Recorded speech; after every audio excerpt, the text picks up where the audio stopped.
So hello guys, welcome back to my channel. और आज का ये वीडियो काफ़ी इंपॉर्टेंट होने वाला है क्योंकि आज के इस वीडियो में हम बात करने वाले हैं ऐसे टॉप जी के एमसीक्यू जो काफ़ी इंपॉर्टेंट है पेपर के पॉइंट ऑफ व्यू, क्योंकि ये सभी क्वेश्चन पेपर में पूछे जा चुके हैं। प्रश्न है, द्रोणाचार्य पुरस्कार किसे दिया जाता है? तो इसका सही जवाब है खेल प्रशिक्षकों को, यानी खेल में जो कोच होते हैं, जो खिलाड़ियों को सिखाते हैं, उन्हें द्रोणाचार्य पुरस्कार दिया जाता है।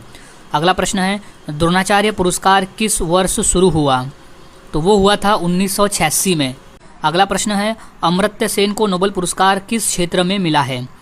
तो वो क्षेत्र है अर्थशास्त्र का। अमर्त्य सेन को नोबेल पुरस्कार मिला है अर्थशास्त्र के क्षेत्र में। अगला प्रश्न है, कैलाश सत्यार्थी को नोबेल पुरस्कार किस क्षेत्र में मिला है? तो इसका सही जवाब है शांति के क्षेत्र में। कैलाश सत्यार्थी को शांति के क्षेत्र में नोबेल पुरस्कार मिला है। इंपॉर्टेंट प्रश्न है इसे। नेक्स्ट क्वेश्चन है, ऑस्कर पुरस्कार किस क्षेत्र से संबंधित है? तो इसका सही जवाब है सिनेमा के क्षेत्र से संबंधित है। ऑस्कर पुरस्कार का संबंध है सिनेमा के क्षेत्र से। अगला प्रश्न है, ऑस्कर पुरस्कार किस देश द्वारा दिया जाता है? तो इसका सही जवाब है अमेरिका। ऑस्कर पुरस्कार जो है वो अमेरिका देश द्वारा दिया जाने वाला पुरस्कार है। प्रश्न है, ऑस्कर पुरस्कार का आधिकारिक नाम क्या है? तो इसका सही जवाब है academy award of merit. Academy award of merit कहते हैं ऑस्कर पुरस्कार को। अब नेक्स्ट क्वेश्चन है, ग्रैमी पुरस्कार किस क्षेत्र से संबंधित है? तो इसका सही जवाब हो जाएगा संगीत के क्षेत्र से। ग्रैमी पुरस्कार का संबंध है संगीत के क्षेत्र से। अगला प्रश्न है, राष्ट्रीय एकता दिवस किसकी जयंती पर मनाया जाता है? तो वो हम मनाते हैं सरदार वल्लभ भाई पटेल जी की जयंती के अवसर पर। और सरदार वल्लभ भाई पटेल को हम आयरन मैन यानी लौह पुरुष के नाम से भी जानते हैं, इसलिए हम 31 अक्टूबर के दिन हर साल एकता दिवस के रूप में मनाते हैं। याद में रख लेना 31 अक्टूबर के दिन। अगला प्रश्न है, राष्ट्रीय संविधान दिवस कब मनाया जाता है? तो इसका सही जवाब हो जाएगा 26 नवंबर को। हम हर साल राष्ट्रीय संविधान दिवस के रूप में मनाते हैं क्योंकि 26 नवंबर 1949 को भारतीय संविधान सभा के द्वारा हमारे संविधान को अंगीकृत किया गया था, यानी उसे स्वीकार किया गया था, उसे अडॉप्ट किया गया था। अगला प्रश्न, राष्ट्रीय संविधान दिवस किस वर्ष से मनाया जा रहा है? तो वो है 2015 से। 2015 से हम 26 नवंबर को संविधान दिवस के रूप में मना रहे हैं। अगला प्रश्न है, राष्ट्रीय उपभोक्ता दिवस कब मनाया जाता है? तो वो हम हर साल 24 दिसंबर को मनाते हैं। राष्ट्रीय उपभोक्ता दिवस हर साल 24 दिसंबर को मनाया जाता है। और वहीं हम अंतर्राष्ट्रीय उपभोक्ता दिवस की बात करें तो वो हम 15 मार्च को मनाते हैं। तो दोनों में डिफरेंस याद में रख लेना है। अगला प्रश्न है, राष्ट्रीय किसान दिवस कब मनाया जाता है? तो इसका सही जवाब है वो हम मनाते हैं 23 दिसंबर के दिन। हर साल राष्ट्रीय किसान दिवस हम 23 दिसंबर को मनाते हैं। अगला प्रश्न है, राष्ट्रीय किसान दिवस किसकी जयंती पर मनाया जाता है? तो सही जवाब है चौधरी चरण सिंह। राष्ट्रीय किसान दिवस जो है वो चौधरी चरण सिंह जी की जयंती पर हर साल मनाया जाता है। विश्व जनसंख्या दिवस कब मनाया जाता है? तो इसका सही जवाब हो जाएगा विश्व जनसंख्या दिवस हम हर साल 11 जुलाई को मनाते हैं। 11 जुलाई को हर साल विश्व जनसंख्या दिवस मनाया जाता है। अगला प्रश्न है, अंतर्राष्ट्रीय मानवाधिकार दिवस कब मनाया जाता है? 10 दिसंबर को। अंतर्राष्ट्रीय मानवाधिकार दिवस हम हर साल 10 दिसंबर को मनाते हैं। अगला प्रश्न है, अंतर्राष्ट्रीय वृद्धजन दिवस कब मनाया जाता है? तो इसका सही जवाब हो जाएगा 1 अक्टूबर के दिन अंतर्राष्ट्रीय वृद्धजन दिवस के रूप में है। अगला प्रश्न है कि विश्व एड्स दिवस कब मनाया जाता है? तो इसका सही जवाब है 1 दिसंबर को। हम हर साल विश्व एड्स दिवस के रूप में मनाते हैं। अगला प्रश्न है, विश्व कैंसर दिवस कब मनाया जाता है? तो वो है 4 फरवरी के दिन। 4 फरवरी को हम हर साल विश्व कैंसर दिवस के रूप में मनाते हैं। अब नेक्स्ट क्वेश्चन है कि विश्व खाद्य दिवस कब मनाया जाता है? तो वो है 16 अक्टूबर के दिन। हम हर साल विश्व खाद्य दिवस के रूप में हर साल मनाते हैं। अगला प्रश्न है, भारतीय फिल्म उद्योग के विकास के लिए कौन सा संगठन काम करता है? NFDC काम करता है भारतीय फिल्म उद्योग के लिए। अगला प्रश्न, भारतीय कला और संस्कृति के विकास के लिए राष्ट्रीय संगठन कौन सा है? तो वो है ICCR। भारतीय कला और संस्कृति के विकास के लिए ICCR जो है वो राष्ट्रीय संगठन है। अगला प्रश्न, भारतीय संगीत और नृत्य का संरक्षण करने वाला संगठन कौन सा है? तो वो है संगीत नाटक अकादमी। संगीत नाटक अकेडमी है भारतीय संगीत और नृत्य का संरक्षण करने वाला संगठन। अगला प्रश्न है भारतीय शेयर बाजार का नियामक कौन है? तो वो है सेबी। भारतीय शेयर बाजार का नियामक जो है वो सेबी है। अगला प्रश्न है भारतीय बैंकों का नियामक कौन है? तो वो है RBI. Reserve bank of India है भारतीय बैंकों का नियामक। अगला प्रश्न है ILO का मुख्यालय कहाँ है? तो वो है जिनेवा में। ILO का मुख्यालय स्थित है जिनेवा शहर में। अगला प्रश्न है कि IMF में भारत की सदस्यता कब हुई? तो वो हुई 1945 में। IMF में भारत की जो सदस्यता है वो 1945 में हुई। अगला प्रश्न WHO का मुख्य उद्देश्य क्या है? तो वो है वैश्विक स्वास्थ्य सुधार। WHO का मुख्य उद्देश्य है वैश्विक स्वास्थ्य सुधार। इंपॉर्टेंट प्रश्न है। अब नेक्स्ट क्वेश्चन है यूनिसेफ का मुख्यालय कहाँ है? तो इसका सही जवाब हो जाएगा न्यूयॉर्क शहर में स्थित है। यूनिसेफ का जो मुख्यालय है वो है न्यूयॉर्क शहर में। अगला प्रश्न यूनिसेफ का मुख्य उद्देश्य क्या है? तो इसका सही जवाब हो जाएगा बच्चों के अधिकार और कल्याण। यूनिसेफ का जो मुख्य उद्देश्य है वो है बच्चों के अधिकार व कल्याण। अगला प्रश्न है FAO का मुख्यालय कहाँ है? तो सही जवाब है रोम में। FAO का मुख्यालय स्थित है रोम शहर में। अगला प्रश्न मणिपुरी नृत्य की विशेषता क्या है? तो वो है कोमल और नाजुक मुद्रा। मणिपुरी नृत्य की विशेषता है कोमल और नाजुक मुद्रा। अगला प्रश्न है कि उड़ीसी नृत्य में किस देवता की भक्ति अधिक होती है? तो वो है कृष्ण देवता की। उड़ीसी नृत्य में कृष्ण देवता की भक्ति अधिक होती है। अगला प्रश्न है कि भारत का सबसे पुराना शास्त्रीय नृत्य कौन सा माना जाता है? तो वो उड़ीसी नृत्य माना जाता है। भारत का सबसे पुराना शास्त्रीय नृत्य उड़ीसी माना जाता है। अगला प्रश्न है कि कथकली में मुख पर रंगमंची मुखौटा क्यों लगाया जाता है? की पहचान के लिए लगाते हैं। कथकली में मुख पर रंगमंचीय मुखौटा जो है वो नाटक की पहचान के लिए लगाते हैं। अगला प्रश्न कथक नृत्य की विशेषता क्या है? तो वह त्रिव्य और लयनात्मक चरण। त्रिव्य और लयात्मक चरण है कथक नृत्य की विशेषता। अगला प्रश्न है भरतनाट्यम नृत्य किसके मंदिरों से जुड़ा है? तो वो तमिलनाडु के मंदिर से जुड़ा है। भरतनाट्यम नृत्य जो है वो तमिलनाडु के मंदिर से जुड़ा हुआ नृत्य है। अब अगला प्रश्न है कि बैसाखी किस राज्य में मुख्य रूप से मनाई जाती है? तो वो पंजाब राज्य में। बैसाखी जो है वो पंजाब राज्य में मुख्य रूप से मनाई जाती है। अगला प्रश्न है कि चैत रंगोत्सव या होली किसके समय मनाई जाती है? तो वो फाल्गुन में। चैत रंगोत्सव और होली जो है वो फाल्गुन के समय में मनाई जाती है। अगला प्रश्न है कि रथ यात्रा किस भगवान के लिए प्रसिद्ध है? तो वो है जगन्नाथ के लिए। रथ यात्रा जो है वो जगन्नाथ भगवान के लिए प्रसिद्ध है। अगला प्रश्न है पुष्कर मेला किस राज्य में होता है? तो वो राजस्थान राज्य में होता है। पुष्कर मेला जो है वो राजस्थान राज्य में होता है। अगला प्रश्न है कि वाराणसी में प्रमुख मेला कौन सा होता है? तो वो होता है महाशिवरात्रि मेला। वाराणसी में प्रमुख मेला जो है वो वाराणसी महाशिवरात्रि का मेला है। अगला प्रश्न है कुंभ मेला हर कितने वर्ष में होता है? तो वो 14 वर्षों में। कुंभ का मेला जो है वो हर 14 वर्षों में होता है। अगला प्रश्न है भारत में प्रसिद्ध वायलिन किस संगीत में प्रयोग होता है? तो इसका सही जवाब हो जाएगा कर्नाटक में। भारत में प्रसिद्ध वायलिन जो है वो कर्नाटक संगीत में प्रयोग होता है। अगला प्रश्न है भारत में ठुमरी और दादरा किस संगीत शैली के अंग हैं? तो वो हिंदुस्तानी शास्त्रीय के। भारत में ठुमरी और दादरा जो है वो हिंदुस्तानी शास्त्रीय संगीत शैली के अंग है। अगला प्रश्न है कि भारत में आलाप किसका हिस्सा है? तो वो राग प्रस्तुति का हिस्सा है। भारत में आलाप जो है वो राग प्रस्तुति का हिस्सा है। अगला प्रश्न है कि भारत में तान किसके लिए प्रयोग होती है? तो इसका सही जवाब हो जाएगा राग की सजावट के लिए। भारत में तान जो है वो राग की सजावट के लिए प्रयोग में होती है। अगला प्रश्न भारत में घूमर संगीत किस राज्य का लोक संगीत है? तो वो राजस्थान राज्य का। भारत में जो घूमर संगीत है वो राजस्थान राज्य का लोक संगीत है। अगला प्रश्न भारत में भांगड़ा किस राज्य का लोक संगीत है? तो वो है पंजाब राज्य का। भारत में भांगड़ा जो है वो पंजाब राज्य का लोक संगीत है। अगला प्रश्न है जैन धर्म में अहिंसा का महत्व किस प्रकार है? तो वो है सबसे प्रमुख सिद्धांत के नाम पर है जैन धर्म में अहिंसा का महत्व।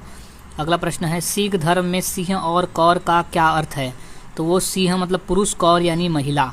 सिंह यानी पुरुष होता है, कौर और यानी महिला होता है। अगला प्रश्न कि बौद्ध धर्म में प्रमुख 4 आर्य सत्य कौन से है? तो इसका सही जवाब है दुख, कारण, निषेध, निरोध और मार्ग। दुख, कारण, निरोध और मार्ग है बौद्ध धर्म में प्रमुख 4 आर्य सत्य। अगला प्रश्न है कि भारत में सबसे पुराने धर्म कौन से है? तो वह है हिंदू धर्म। भारत में जो सबसे पुराना धर्म है वो है हिंदू धर्म। अगला प्रश्न है महावीर जयंती किस धर्म का पर्व है? तो इसका सही जवाब है जैन धर्म का। महावीर जयंती जो है वो जैन धर्म का पर्व है। अगला प्रश्न है बुद्ध पूर्णिमा किस धर्म का पर्व है? तो इसका सही जवाब है बौद्ध धर्म का। बुद्ध पूर्णिमा जो है वो बौद्ध धर्म का पर्व है। अगला प्रश्न है भारत का परमाणु परीक्षण कब हुआ? तो पहला परमाणु परीक्षण हुआ था 1974 में। अगला प्रश्न है भारत की पहली महिला चीफ जस्टिस कौन थी? तो वो थी फातिमा बीवी। भारत की पहली महिला चीफ जस्टिस थी फातिमा बीवी। इंपॉर्टेंट प्रश्न है, ये याद में से रख लेना है। अब नेक्स्ट क्वेश्चन है कि भारत का पहला सुपर कंप्यूटर कहाँ स्थापित हुआ? तो वो हुआ था CDOC में। CDOC में हुआ था भारत का पहला कंप्यूटर स्थापित। अगला प्रश्न है भारत की पहली महिला अंतरिक्ष यात्री कौन थी? तो वो थी कल्पना चावला। भारत की पहली महिला अंतरिक्ष यात्री थी कल्पना चावला। इंपॉर्टेंट प्रश्न है। नेक्स्ट, भारत का पहला मैगजीन कौन सा था? तो इसका सही जवाब हो जाएगा बंगाल गजट। भारत का जो पहला मैगजीन था वो था बंगाल गजट, जो कि हफ्ते में निकलता था पेपर। अगला प्रश्न है कि भारत का पहला राष्ट्रीय बैंक कौन सा था?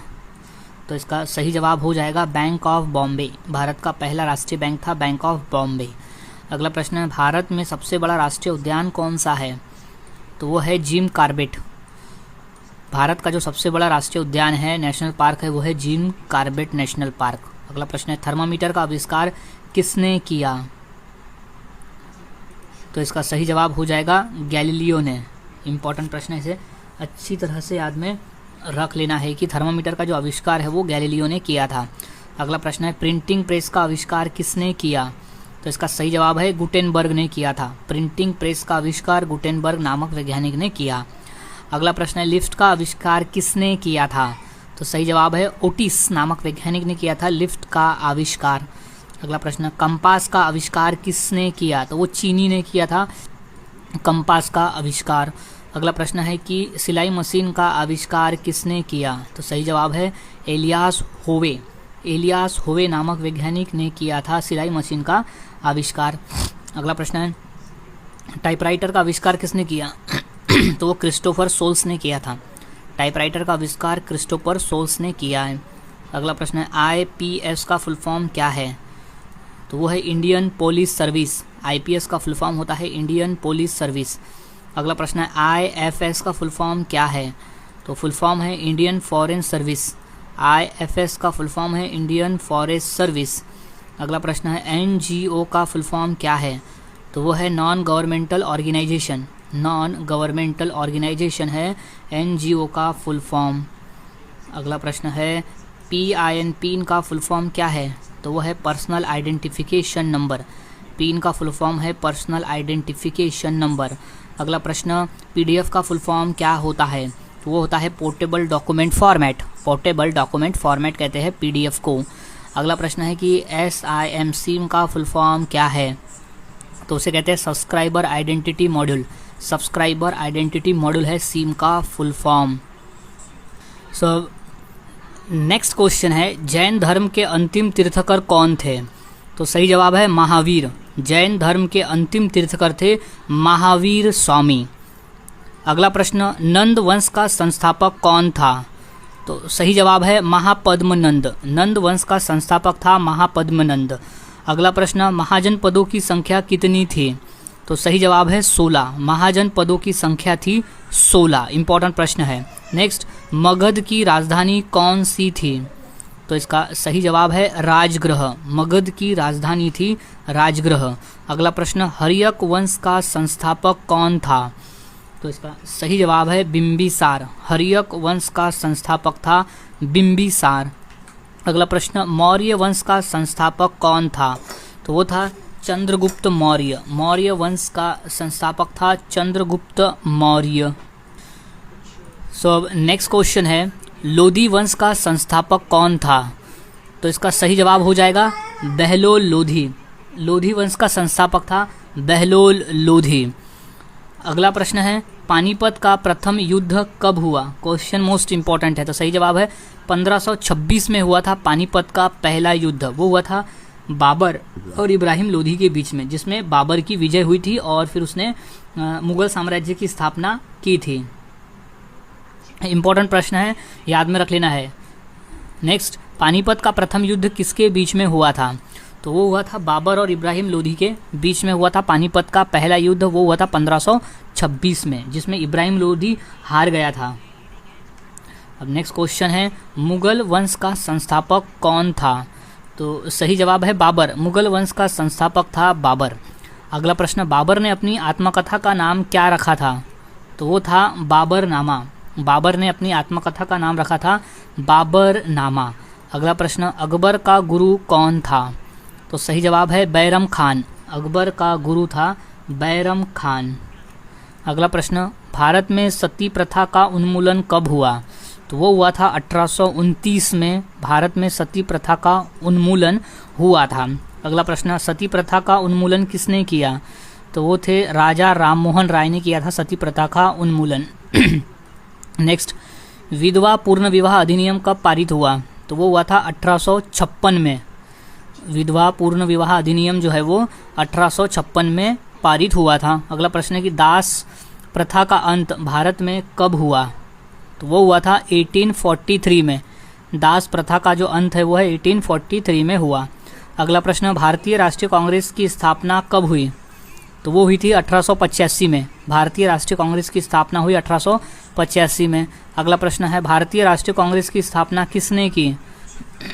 तो A.O. ह्यूम ने की थी। भारतीय राष्ट्रीय कांग्रेस की जो स्थापना है वो A.O. ह्यूम ने की। अगला प्रश्न, पूर्ण जागरण की शुरुआत किस देश में हुई? तो वो इटली में हुई थी। पूर्ण जागरण की जो शुरुआत है वो इटली में हुई थी। अगला प्रश्न, मोनालिसा चित्र किसने बनाया था? तो वो लियोनार्डो दा विंची ने बनाया था मोनालिसा का चित्र। अगला प्रश्न, आधुनिक मुद्रण कला का आविष्कार किसने किया? तो वो गुटेनबर्ग ने किया था। आधुनिक मुद्रण कला का जो आविष्कार है वो गुटेनबर्ग ने किया था। अगला प्रश्न है प्रोटेस्टेंट आंदोलन किसने शुरू किया? तो वो है मार्टिन लूथर ने शुरू किया था प्रोटेस्ट आंदोलन। अगला प्रश्न, वैज्ञानिक क्रांति का जनक किसे कहा जाता है? तो वो कोपरनिकस को कहा जाता है। याद में रख लेना है, वैज्ञानिक क्रांति का जो जनक है वो कोपरनिकस को कहा जाता है। अगला प्रश्न, औद्योगिक क्रांति की शुरुआत कहाँ हुई? तो इसका सही जवाब है इंग्लैंड में हुई थी। औद्योगिक क्रांति की जो शुरुआत है वो हुई थी इंग्लैंड में। मोस्ट इम्पॉर्टेंट प्रश्न है, ये याद में से रख ले। अब नेक्स्ट क्वेश्चन है कि अभिव्यक्ति की स्वतंत्रता किस अनुच्छेद में है? तो इसका सही जवाब है वो है अनुच्छेद 19 में। अभिव्यक्ति की आज़ादी की जो स्वतंत्रता है वो अनुच्छेद 19 में दिया गया है। अगला प्रश्न है शोषण के विरुद्ध अधिकार किस अनुच्छेद में है? तो सही जवाब है वो है 23 से 24। 23-24 में है शोषण के विरुद्ध अधिकार के अनुच्छेद। अगला प्रश्न है अस्पृश्यता का उन्मूलन किस अनुच्छेद में है? तो इसका सही जवाब है वो है अनुच्छेद 17 में। अस्पृश्यता का जो उन्मूलन है वो है अनुच्छेद 17 में। अगला प्रश्न है धार्मिक स्वतंत्रता का अधिकार किस अनुच्छेद में है? तो वो अनुच्छेद 25-28 में दिया है। धार्मिक स्वतंत्रता का अधिकार जो है वो 25-28 अनुच्छेद में दिया है। अगला प्रश्न है सांस्कृतिक एवं शैक्षणिक अधिकार किस अनुच्छेद में है? तो वो 23-24 में है। याद में रखना, इंपॉर्टेंट प्रश्न है। नेक्स्ट क्वेश्चन है संवैधानिक उपचारों का अधिकार किस अनुच्छेद में है? तो वो अनुच्छेद 32 में दिया गया है। राइट टू कॉन्स्टिट्यूशनल रेमेडीज़ जो है वो संवैधानिक उपचारों का अधिकार है। अगला प्रश्न भारत में हरित क्रांति के जनक किसे कहा जाता है? तो वो M.S. स्वामीनाथन को कहते हैं। भारत में हरित क्रांति के जनक जो है वो M.S. स्वामीनाथन है। अगला प्रश्न है श्वेत क्रांति का संबंध किससे है? तो वो है दूध उत्पादन से। श्वेत क्रांति का जो संबंध है वो दूध उत्पादन से है। अगला प्रश्न है श्वेत क्रांति के जनक कौन थे? तो इसका सही जवाब हो जाएगा वर्गीज कुरियन। श्वेत क्रांति के जनक जो थे वो थे वर्गीज कुरियन। अगला प्रश्न है भारत में सबसे अधिक रोजगार किस क्षेत्र से मिलता है? तो वो कृषि के क्षेत्र से मिलता है। भारत में सबसे अधिक रोजगार जो है वो कृषि के क्षेत्र में मिलता है। अगला प्रश्न है सेवा क्षेत्र का जीडीपी में सबसे अधिक योगदान कब से हुआ? तो वह 1991 से, याद रखना है 1991 से सेवा क्षेत्र में जीडीपी का सबसे अधिक योगदान है। अगला प्रश्न है नई आर्थिक नीति किस वर्ष लागू हुई? तो वो है 1991 में हुई नई आर्थिक नीति लागू। इंपॉर्टेंट प्रश्न है, यहाँ अच्छी तरह से इसे याद में रख लेना है। अब नेक्स्ट प्रश्न है कि ब्रह्मपुत्र नदी भारत में किस नाम से जानी जाती है? तो वह दिहांग नाम से। अरुणाचल प्रदेश में ब्रह्मपुत्र नदी को दिहांग कहते हैं। इंपॉर्टेंट प्रश्न है ये, अच्छी तरह से इसे याद में रख लेना है, दिहांग। नेक्स्ट क्वेश्चन है भारत का सबसे बड़ा डेल्टा कौन सा है? तो वो है सुंदरबन का डेल्टा। भारत का सबसे बड़ा डेल्टा है सुंदरबन का डेल्टा। अगला प्रश्न है कि सुंदरबन डेल्टा किन नदियों से बना हुआ है? तो वो है गंगा और ब्रह्मपुत्र नदियों से बना है। सुंदरबन का जो डेल्टा है वो गंगा और ब्रह्मपुत्र नदी से बना हुआ डेल्टा है। अगला प्रश्न है भारत में सबसे अधिक वर्षा किस स्थान पर होती है? तो वह है मौसिनराम जगह पर भारत में सबसे अधिक वर्षा होती है। इंपॉर्टेंट प्रश्न है, इसे अच्छी तरह से याद में रख लेना है। अब नेक्स्ट क्वेश्चन है कि थार मरुस्थल किस राज्य में स्थित है? तो वो स्थित है राजस्थान राज्य में। थार मरुस्थल जो है वो राजस्थान राज्य में स्थित है। अगला प्रश्न भारत की सबसे लंबी पर्वत श्रृंखला कौन सी है? तो वो है हिमालय पर्वत श्रृंखला। भारत की सबसे लंबी पर्वत श्रृंखला का नाम है हिमालय पर्वत श्रृंखला। अगला प्रश्न है विश्व का सबसे बड़ा उष्ण मरुस्थल कौन सा है? तो वो है सहारा मरुस्थल। विश्व का सबसे बड़ा उष्ण मरुस्थल है सहारा मरुस्थल। अगला प्रश्न है कि विश्व का सबसे बड़ा द्वीप कौन सा है? तो वो है ग्रीनलैंड। भारत का जो सबसे बड़ा द्वीप है उसे कहते हैं ग्रीनलैंड। अगला प्रश्न है जापान को कितने प्रमुख द्वीपों का देश कहा जाता है? तो वो है चार द्वीपों का देश कहा जाता है जापान देश को। अगला प्रश्न है भूमध्य रेखा किस महाद्वीप से गुजरती है? तो वो ऑस्ट्रेलिया महाद्वीप से गुजरती है। नहीं गुजरती। याद में रखना कि भूमध्य रेखा जो है वो कौन से महाद्वीप से नहीं गुजरती? तो दिए गए ऑप्शन में से ऑस्ट्रेलिया महाद्वीप से नहीं गुजरती है। अगला प्रश्न है कि कर्क रेखा कितने महाद्वीपों से होकर गुजरती है? तो वो है 3 महाद्वीप से होकर गुजरती है। कर्क रेखा जो है वो 3 महाद्वीप से होकर गुजरती है, कर्क रेखा। नेक्स्ट क्वेश्चन है मकर रेखा किस महाद्वीप से नहीं गुजरती है? तो इसका सही जवाब है यूरोप। कर्क रेखा जो है वो यूरोप महाद्वीप से नहीं गुजरती है। अगला प्रश्न पृथ्वी का गुरुत्वीय त्वरण का मान लगभग कितना है? तो वो है 9.8 मीटर पर सेकेंड स्क्वायर। 9.8 मीटर पर सेकेंड स्क्वायर है ग्रेविटेशनल फोर्स पृथ्वी का। अगला प्रश्न है दाब का एसआई मात्रक क्या है? तो उसका होता है पास्कल। दाब का एसआई मात्रक होता है पास्कल में, न्यूटन पर mm स्क्वायर। अगला प्रश्न दाब का सूत्र क्या है? तो वो होता है बल डिवाइडेड बाय क्षेत्रफल, यानी फोर्स डिवाइडेड बाय एरिया होता है दाब का सूत्र। अगला प्रश्न है द्रव में दाब किस पर निर्भर करता है? तो वो करता है गहराई पर। द्रव में दाब जो है वो गहराई पर निर्भर करता है। अगला प्रश्न है आर्किमिडीज का सिद्धांत किससे संबंधित है? तो वो उछाल बल से संबंधित है। आर्किमिडीज का जो सिद्धांत है वो उछाल बल से संबंधित है। नेक्स्ट घर्षण बल का कार्य क्या है? तो उसका कार्य है गति कम करना और गति रोकना। तो बी और सी दोनों हो जाएंगे कि गति कम करना और गति रोकना है घर्षण बल का कार्य। अगला प्रश्न है आवर्त सारणी में कुल कितने आवर्त है? तो वो है 7। आवर्त सारणी में टोटल 7 आवर्त है। अगला प्रश्न आवर्त सारणी में कुल कितने समूह यानी ग्रुप्स है? तो वो टोटल 18 है। आवर्त सारणी में टोटल 18 ग्रुप्स है। ये वाले है ग्रुप्स, तो ये टोटल है 18। अगला प्रश्न है क्षार धातुएं किस समूह में आती है? तो वो समूह 1 में आती है, यानी ग्रुप 1 में आती है क्षार धातुएं, जैसे ये वाले हो गए। नेक्स्ट हैलोजन किस समूह में होते हैं? तो वो होते हैं 17वें नंबर में। हैलोजन जो है वो 17वें नंबर यानी इस ग्रुप में होते हैं हैलोजन। अब नेक्स्ट क्वेश्चन है निष्क्रिय गैसें किस समूह में आती है? तो इसका सही जवाब है 18 में। निष्क्रिय गैसें जो है वो 18वें नंबर पर आती है। याद में रखना ये वाला, जैसे हीलियम, नियॉन, आर्गन, इस तरह की गैसें जो है वो निष्क्रिय गैसें है जो 18वें नंबर के ग्रुप में आती है। अगला प्रश्न है कि सबसे अधिक विद्युत ऋणात्मक तत्व कौन सा है? तो वह है फ्लोरीन। सबसे अधिक विद्युत ऋणात्मक जो तत्व है वो होता है फ्लोरीन तत्व। अगला प्रश्न है प्रकाश संश्लेषण में कौन सी गैस निकलती है? इसका सही जवाब हो जाएगा O2 यानी ऑक्सीजन। प्रकाश संश्लेषण में ऑक्सीजन गैस निकलती है। अगला प्रश्न है क्लोरोफ्लोरीन का रंग कैसा होता है? तो वो होता है हरा। क्लोरोफिल का जो रंग है वो हरा होता है। अगला प्रश्न है श्वसन का मुख्य उद्देश्य क्या है? तो उसका मुख्य उद्देश्य है ऊर्जा प्राप्त करना। श्वसन का मुख्य उद्देश्य होता है ऊर्जा प्राप्त करना। अगला प्रश्न है मानव शरीर में श्वसन का मुख्य अंग कौन सा है? तो वो है फेफड़े। मानव शरीर में श्वसन का जो मुख्य अंग होता है वो होता है फेफड़ा। अगला प्रश्न है रक्त का लाल रंग किसके कारण होता है? तो वो होता है हीमोग्लोबिन की वजह से। रक्त में जो लाल रंग होता है वो हीमोग्लोबिन की वजह से होता है। हीमोग्लोबिन में आयरन नामक धातु होता है, इसलिए उसका रंग लाल होता है। नेक्स्ट है मानव हृदय में कितने कक्ष होते हैं? तो जो चेम्बर है वो होते हैं टोटल 4 चेम्बर। याद में रख लेना है, टोटल 4 चेम्बर है। ये है पहला, दूसरा, तीसरा और ये चौथा। ऐसे 4 चेम्बर होते हैं मानव हृदय में। नेक्स्ट है कि ROM रैम का फुल फॉर्म क्या है? तो वह है रीड ओनली मेमोरी। रॉम का फुल फॉर्म है रीड ओनली मेमोरी। अगला प्रश्न है रॉम किस प्रकार की मेमोरी है? तो वो एक स्थायी मेमोरी होती है रॉम। नेक्स्ट, कंप्यूटर को निर्देश देने की भाषा क्या कहलाती है?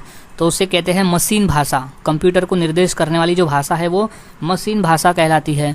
नेक्स्ट है कि उच्च स्तरीय भाषा यानी हाई लेवल लैंग्वेज कौन सी है? तो वो होती है सी भाषा। वो होती है उच्च स्तरीय भाषा सी भाषा। अगला प्रश्न है सी भाषा के जनक कौन है? तो वो है डेनिस रिची। सी भाषा के जनक है डेनिस रिची। नेक्स्ट है कि कंप्यूटर सॉफ्टवेयर कितने प्रकार के होते हैं? तो वो होते हैं 3 प्रकार के। कंप्यूटर सॉफ्टवेयर जो है वो 3 प्रकार के होते हैं। नेक्स्ट है क्रिकेट विश्व कप की शुरुआत कब हुई? तो वो हुई थी 1975 में क्रिकेट विश्व कप की शुरुआत हुई थी। इंपॉर्टेंट प्रश्न है, इसे याद में रख लेना अच्छी तरह से। अब नेक्स्ट क्वेश्चन है कि क्रिकेट में एम्पायरों की संख्या कितनी होती है? तो वो है 2। फील्ड पे 2 एम्पायर होते हैं। नेक्स्ट है पहला क्रिकेट विश्व कप किस देश ने जीता? तो वो था वेस्ट इंडीज ने। पहला क्रिकेट विश्व कप जो है वो वेस्ट इंडीज ने जीता था। अगला प्रश्न है हॉकी का मैदान किस प्रकार का होता है? तो वो होता है सिंथेटिक। हॉकी का जो मैदान है वो सिंथेटिक होता है। अगला प्रश्न है भारत ने पहला क्रिकेट विश्व कप कब जीता था? तो इसका सही जवाब हो जाएगा 1983 में। भारत ने अपना जो पहला विश्व कप है वो 1983 में जीता था कपिल देव की कैप्टनसी में। अगला प्रश्न, हॉकी में एक टीम में कितने खिलाड़ी होते हैं? तो वो होते हैं 11 खिलाड़ी। हॉकी के एक टीम में 11 खिलाड़ी होते हैं। नेक्स्ट है महाभारत के रचयिता कौन माने जाते हैं? तो इसका सही जवाब हो जाएगा वेद व्यास। याद रखना है, महाभारत के रचयिता माने जाते हैं वेद व्यास। नेक्स्ट है रामायण के रचयिता कौन है? तो वो है वाल्मीकि। रामायण किसने लिखा है? तो वो वाल्मीकि जी ने लिखा है। नेक्स्ट है कि अर्थशास्त्र के लेखक कौन है? तो वो है चाणक्य यानी कौटिल्य, जिसे कौटिल्य भी कहते हैं, वो है अर्थशास्त्र के लेखक। नेक्स्ट, मेघदूत के रचयिता कौन है? तो वो है कालिदास। मेघदूत के रचयिता है कालिदास। इंपॉर्टेंट प्रश्न है, याद में रख लेना है कालिदास। नेक्स्ट है कि हर्ष चरित्र के लेखक कौन है? तो इसका सही जवाब है वानभट्ट। हर्ष चरित्र के लेखक है वानभट्ट। इंपॉर्टेंट प्रश्न ही है। सो अब नेक्स्ट क्वेश्चन है बुद्ध चरित्र के लेखक कौन है? तो इसका सही जवाब हो जाएगा अश्वघोष। बुद्ध चरित्र के लेखक है अश्वघोष। नेक्स्ट, अर्जुन पुरस्कार किस क्षेत्र से संबंधित है? तो वो है खेल के क्षेत्र से। अर्जुन पुरस्कार का संबंध है खेल के क्षेत्र से। और अर्जुन पुरस्कार जो है वो दूसरे नंबर का सर्वोच्च खेल पुरस्कार है। नेक्स्ट है कि अर्जुन पुरस्कार की शुरुआत कब हुई? तो वो हुई थी 1961 में। अर्जुन पुरस्कार की शुरुआत हुई थी 1961 में। नेक्स्ट, मेजर ध्यानचंद खेल रत्न पुरस्कार किस क्षेत्र में दिया जाता है? तो सही जवाब है वो खेल के क्षेत्र में। मेजर ध्यानचंद खेल रत्न पुरस्कार जो है वो खेल के क्षेत्र में दिया जाने वाला पुरस्कार है। इंपॉर्टेंट प्रश्न है ये, और ये सर्वोच्च खेल पुरस्कार है मेजर ध्यानचंद खेल रत्न पुरस्कार। नेक्स्ट क्वेश्चन है खेल रत्न पुरस्कार का पुराना नाम क्या था? तो वो था राजीव गांधी खेल रत्न पुरस्कार। खेल रत्न पुरस्कार का पुराना नाम पहले था राजीव गांधी खेल रत्न पुरस्कार, फिर उसका नाम बदल कर मेजर ध्यानचंद खेल रत्न पुरस्कार किया गया। सो गाइस, आज के वीडियो में हमने 150 क्वेश्चंस की प्रैक्टिस की जो काफ़ी इंपॉर्टेंट थे पेपर के पॉइंट ऑफ व्यू। तो यहाँ सभी क्वेश्चन के आंसर को अच्छी तरह से याद में रख लेना है क्योंकि सभी क्वेश्चन पेपर में पूछे जा चुके हैं। सो मिलता हूँ ऐसे ही और नए जीके क्वेश्चंस के साथ अगले वीडियो में। तब तक के लिए चैनल के साथ बने रहे, वीडियोज़ को देखते रहे और इसी तरह से जीके की प्रैक्टिस करते रहे।